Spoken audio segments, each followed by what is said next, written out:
So, moin, moin. Moin, buongiorno. Heute geht es mal wieder weiter mit Zubehör für die Lambretta. Letztes Mal war es ja sehr spannend, habt ihr vielleicht gesehen, da haben wir den Gepäckträger und die Sturzbügel angebaut. Jetzt gibt es was für die Tuning-Freunde, nämlich den Speedmaster, die Scheibe. Ah, das Gorch-Fock-Teil. Nee, ich meinte eher die kleine. Also, es gibt jetzt auch hier für die Lambretta G und auch, glaube ich, für die X unterschiedliche Scheiben. Ja, für die X habe ich aber nur die kleinen geholt, weil es ein Sportfahrzeug ist. Okay. Weil die ganz hohen Passt sind auch bei Vespa selten. Ja. Sind auch bei Vespa selten. Ja. Also in Deutschland. In Deutschland. Italien gibt es Italien nur ganz hohe viele. Scheiben. Genau. Gibt es jetzt auch für die Lambretta G350. Also wir haben diese kleine Cruiser-Scheibe und wir haben so eine hohe, so ein Windschild zum Touren oder für die Leute, die halt wirklich wettergeschützt sein wollen. Und betonen nochmal, du kriegst ja noch ein bisschen mehr Zubehör in Asien.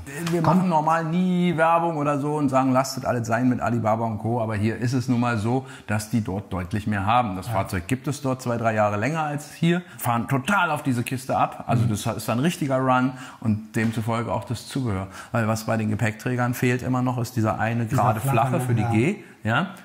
Hat ein Kunde drauf. Kann ich dir zeigen. Komm, nimm mal die Kamera mit, zeige ich dir. Okay. In Asien bestellt. Und das ist faszinierend. Ah, hier steht ja auch eine G. Genau. Und das ist das Faszinierende. Ich hole mal vor. Ah, so sieht der dann. Gibt es da verschiedene Varianten oder ist das der, wie es Da gibt es sogar verschiedene. Also ich habe bei eBay und Co. verschiedene Varianten gesehen schon davon. Aber eine Sache, hey, Asia. Das passt. Das passt. Ist nicht made in Italy. Aber das sieht schick aus, ne? Ja, das Also sieht schick so aus. Und das fehlt halt einfach noch. Deswegen bestellt es einfach bei Alibaba. Oh, auch schön stabil, das Ding. Ja, ja. Und schließt dann hinten da schön an der Kante Ja, ab. genau. Man kann ja trotzdem mal öffnen hier. Das funktioniert wunderbar. Ah, also 4 Punkte hier und da wird auch. Und da wird dann noch mit drunter befestigt. Genau. 2 Schrauben am Haltegriff dran. Ist also schon dafür vorgesehen. Genau. Super, oder? Der sieht gut aus. Macht einen stabilen Eindruck. Ja. Na, ist auch so irgendwie ein bisschen sportlich. Da kannst du deine Tasche wieder rauf verzurren. Ich finde sowas ja ein bisschen schicker als die Klappdinger. Also Gepäckträger ist immer okay, aber den finde ich noch schicker. Ja. Und für eine Gepäckrolle, also gut, muss man natürlich aufpassen, dass er nicht die Blinker verdeckt. Das ist ja klar. Da passt schon was drauf. Da passt was drauf. Ist auch von der Fläche anstellen. Also größer als der von der Vespa. Ja, und er macht einen sehr, sehr, sehr stabilen Eindruck. Wirklich sehr stabil. Ja. Also weil er eben nicht nur hier an den 2 Punkten hängt. Und vor allem, die sind auch nicht mit den Handschrauben wieder festgeschraubt. Okay, diesmal richtig schrauben. Wunderbar. Ja. Ja, cool. Sieht gut aus. Ne, so viel zu, hey, guckt mal, was es in Asien gibt. So, also ihr seht, Gepäckträger gibt es schon in Asien, wird sicherlich in Deutschland auch Nein, bald kommen. den Klappt haben wir schon. Den Klapp haben wir ja schon. Da haben wir auch den ein Video schon gezeigt, zu gemacht. Haben wir schon ein Video gebaut und gemacht. so. Genau. Der flache wird wahrscheinlich auch bald kommen. Aber Ja. heute geht es jetzt mal um die Scheiben. Ich hoffe, der Anbau, Micha wird uns den kurz zeigen. Den kann man dann natürlich auch selber machen. Ich hoffe, da wird es jetzt diesmal keine... Na, wir machen wirklich einen. Also ich habe wirklich nichts weiter gemacht, außer den Karton geöffnet und geguckt, ist eine Scheibe drin. Mehr Okay, nicht. also wir wissen ich noch habe nichts. nicht geguckt, ob da eine Bedienungsanleitung drin ist. Ich habe nicht geguckt, ob da Schrauben drin sind. Irgendwas. Also es wird Wir mal wieder packen- spannend. Wir fangen wirklich bei Null an und ihr seid wieder voll dabei. Genau. Also wir machen hier kein Unboxing, aber einfach ist mal, jetzt was auch ist nicht da so drin. spannend. Damit man gleich mal sieht. Ich habe die noch nicht mal aus der Folie genommen, aber unter der Folie gibt ist schon ein Gerät, ne? also ich würde sagen, da kannst du schon an der Sale GP teilnehmen. Aber gut, gibt ja viele, die diese hohe haben wollen. Hey, manchmal macht es Gibt es Sinn. ja bei Vespa auch. Ich habe ja auch diese ganz hohe gehabt. Gut, die habe ich mir ein bisschen gekürzt. Aber das ist schon auf Reisen oder bei schlechterem Wetter ist das schon toll. Ich kann nicht hat da wirklich verstehen, Schutz dahinter, wenn ich, ne? es geht mir ja genauso. Ich mag diese Scheiben eigentlich nicht, aber es gibt immer Gründe dafür. Ich kann die Italiener verstehen, die ganzjährig fahren. Ich kann verstehen, wenn ich in Berlin zum Beispiel jeden Tag, wenn mein Arbeitsweg hierher 20 Kilometer hätte und ich würde ganzjährig fahren, ich würde sie mir im Sommer abbauen, aber im Winter hätte ich sie dran.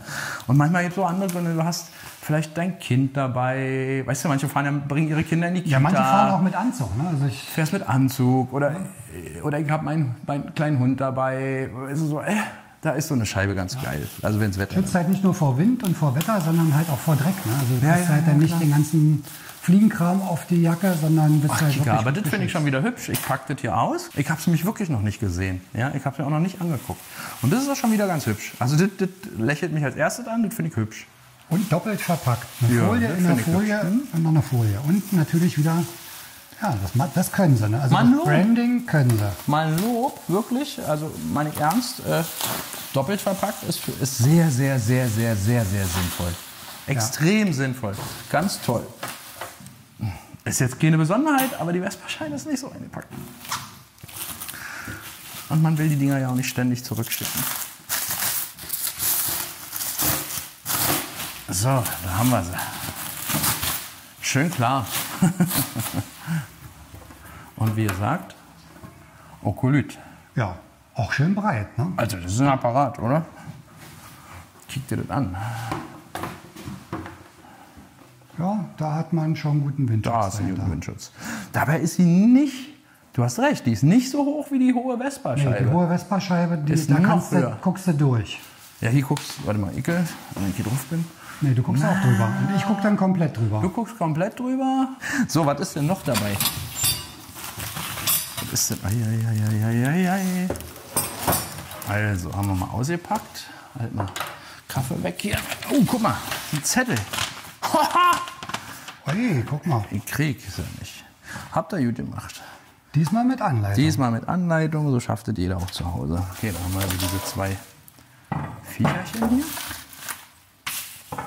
Die sind dabei. Dann haben wir so ein Sack Schräubchen und das war's dann. Okay. Na, dann gucken wir mal, was hier so drin ist. Also, man soll die Spiegelchen abnehmen. Soweit ist sie ganz gut. 1, 2, links, rechts. Ah, Kika, wir müssen nach oben. Dann weißt du, welcher links und welcher rechts ist. Das ist ja auch nett gemacht. So und so. Swing. Da. Und danach hat man keine mehr, oder wie? Nee, die kommen in andere Löcher rein, in diese Halterung. Ja, hab ich gesehen. Schöner wäre ja keine mehr zu haben. Oder Das ist ja irgendwie voll das Gegenteil von der Mod-Zeit. Ne? Ich wäre ja dafür, gar keine Spiegel zu haben. Und früher war 6 waren Pflicht. Ja. So. Dann müsste es da unten, da muss dieses Ding da raus. Ich glaube auch, ja. Da ist so eine Abdeckung. Ja. Die muss Hier rausgebrochen werden aus und dem die muss da Lenkerdeckel. rausgemacht werden. Ne? So. Also einfach Also diese das kleine ja, Stege ist da auch- an dem ist auch- Plastikteil wegmachen. Da ist auch ein Gewinde drunter. Also die müssen weg. Die hier. Gut, also diese Plastikabdeckung weg. Wir machen's mal. Wir fangen mal mit einer Seite an. So. Jetzt haben wir da. Jetzt haben wir da. Ich schraube das halt immer erstmal per Hand so ein bisschen ran, damit es halt noch ein bisschen elastisch bleibt. Okay. Cuttermesser und dann hier die kleinen Verbindungsstege lassen sich ganz einfach lösen und dann verkratzt man auch nichts und alles ist gut.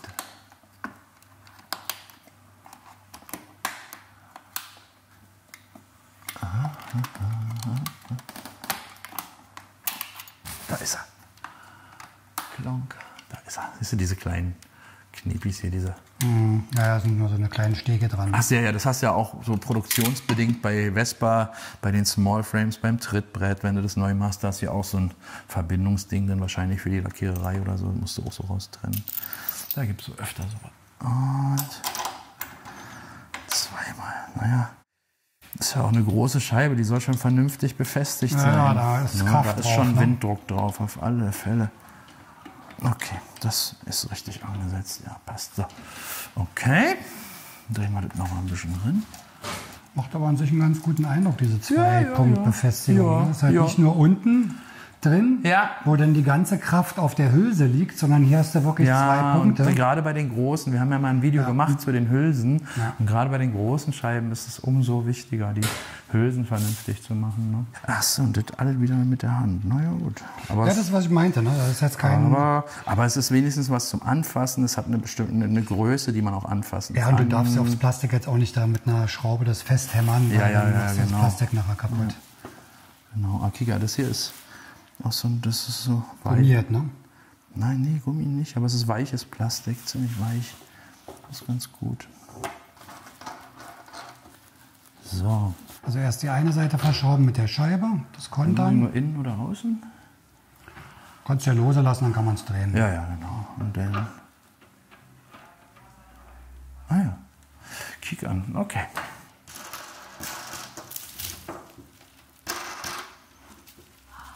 So. Ja, die kann man ja ganz gut greifen, die Schräubchen. Ja. Ist halt immer nur am Anfang, muss man mal gucken, wie geht das hier? Und wenn man das weiß, das Konzept, ist ja, also das ist jetzt Jammern auf ganz hohem Niveau, ist auch kein Gejammer, ist auch keine Kritik. Aber das ist schöner als diese Reinquetschgummis bei Vespa. Ja, die kriegst du ja vielleicht daran. Zumal du bei diesen Reinquetschgummis bei der Vespa und vorne mit dem Dreier Innensechskant, diese Schräubchen, immer mit Kupferpaste. Ey, wenn ich so ein Ding hier habe und muss die rausschrauben, ich schraube die raus, da kommt immer ein bisschen Kupferpaste rein, wieder reindrehen. Weil wenn die festgenaddeln und und bei der großen Scheibe. Und es gibt sie natürlich nicht einzeln. Nicht einzeln. Die kannst du auch immer nachziehen, im eingebauten brauchst Zustand. kein Werkzeug. Nee, super gemacht. Toll. Das ist mal cool. Ich finde ja teilweise bei Vespa diese Zubehörscheiben von Facco oder so. Manchmal besser, ne? Die sind manchmal so vom Handling und Zusammenschrauben echt ein bisschen durchdachter. Aber das ist wie mit dem Topcase auch bei Vespa. Ja. Weißt du, jedes Givi Topcase, kning, richtig dickes Plastik, hat einen Schnellverschluss. Sieht halt scheiße aus, sind wir mal ehrlich. Ja. Also das Original Vespa Topcase ist natürlich optisch das Beste für das Fahrzeug. Aber wabbelig. Aber die Qualität für den Preis. Läppchen drunter, jetzt kannst du das lassen. So, perfekt. Fertig. Also gerade wenn man es alleine macht, sollte man einen Lappen runterlegen. So, okay. Gut. Jetzt würde ich mal anfangen, das festzuschrauben. Ne? Oh, die bleiben da schon drauf, halt gut. Oh, die sind ganz leicht drauf, falls du mal eine verloren hast, so wie jetzt. Guckst du, da steht eine G mit einer hohen Scheibe, da ist eine Kappe. Das ist wie bei der Vespa, die Klipse für den. Oh ja. So, ja, na jetzt. Kann man sich auch ein bisschen ankleben, die Dinger hier. Aber jetzt schraube ich das mal feste hier. Du kannst die Spiegel aber abnehmen mit Scheibe. Das ist cool. Das ist cool mit dem Adapter. Guck mal, das ist unten nicht. Stimmt. Das geht ja bei der Vespa nicht. Das geht sonst nicht. Die Scheibe abmachen. Das ist cool. Das ist cool mit dem. Stimmt. Das ist cool. Dann kann man das nämlich ein bisschen angenehmer festschrauben. Das ist eine gute Idee. So setze ich gleich drüben auch an. Das gefällt mir. Haben wir das schon mal vorbereitet für die Spiel? Weil die kann man ja dadurch drehen, weißt du? Ja, stimmt. Also das ist ja ganz geil. So, dann fangen wir an, das festzuschrauben.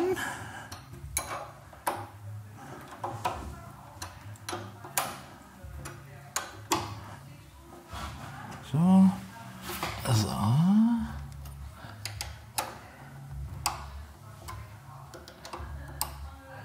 So. Ah ja, da orientieren wir uns jetzt unten. Genau, am Scheinwerfer. Scheinwerfer, ne? Genau. Das jetzt so halbwegs gleichmäßig ist vom Abstand. Ja, so sieht es gut aus. Ja, sieht ganz gut aus. Finde ich auch.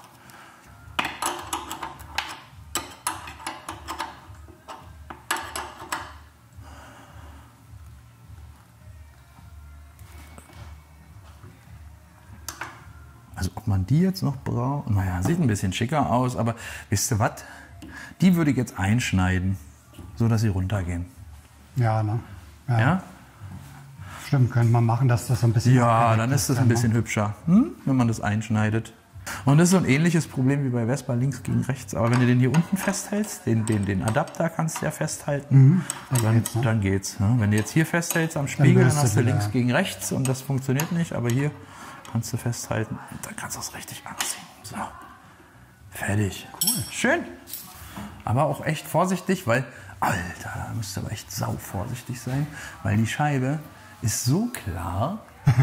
Da siehst du alles. Ja, ist die Vespa auch so klar? Ein wichtiger Hinweis. Bei der Vespa-Scheibe, egal bei welcher, bei der Vespa-Scheibe sollte das Ding auf keinen Fall, wenn es möglich ist und man es irgendwie berücksichtigen kann, nicht direkt in der Sonne stehen. Weil, muss man darauf achten, Vespa-Tachos, die Sonne kommt von hier und die Muscheltachos, das silberne oder schwarze Plastik innen, was den Kilometerzähler unterteilt vom kmh oben. Zeig's doch mal hier, nimm doch mal die Kamera. Und wenn du hier eine hohe Scheibe dran hast, dann schmilzt das hier runter. Oh. Klemmt teilweise sogar die Tachonadel. Also man kann das einzeln ersetzen. Das ja, klar. Ja, aber das schmilzt. Das ist ja wie eine Linse. Das ist wie eine Linse, genau. Okay. Das ist das Einzige, wo ich hier auch hoffe, dass das hier nicht passiert mit dem wahrscheinlich doch nicht ganz günstigen Display. Ja.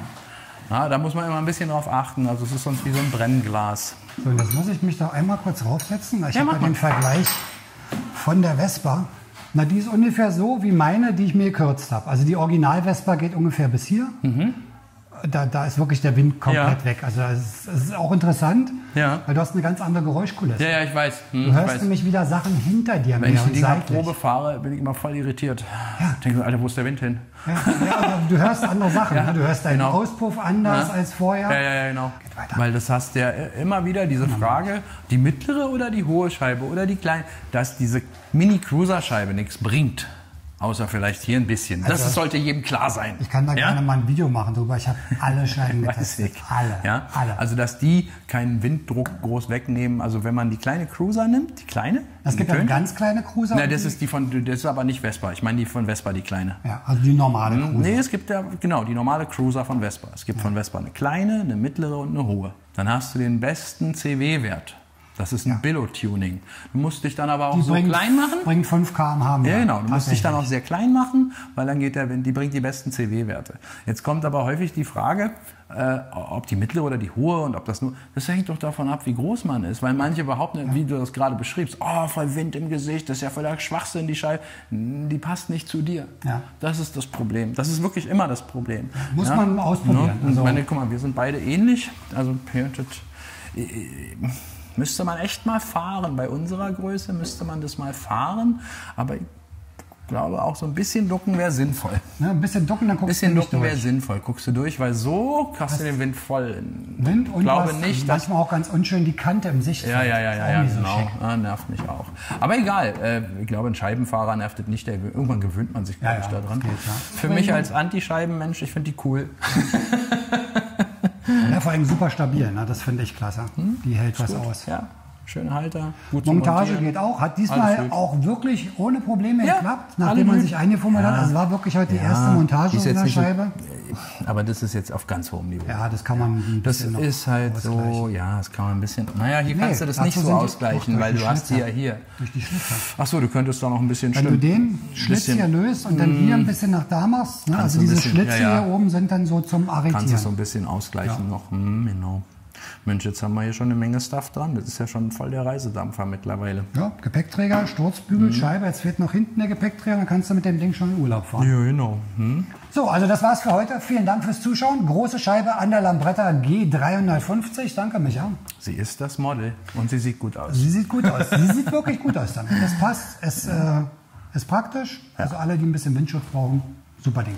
Eine Sache haben wir ganz vergessen, die natürlich immer kommt. Quanta Costa. Das Ding kostet 200... Da ist der Karton, da steht drauf 235 €. Ja.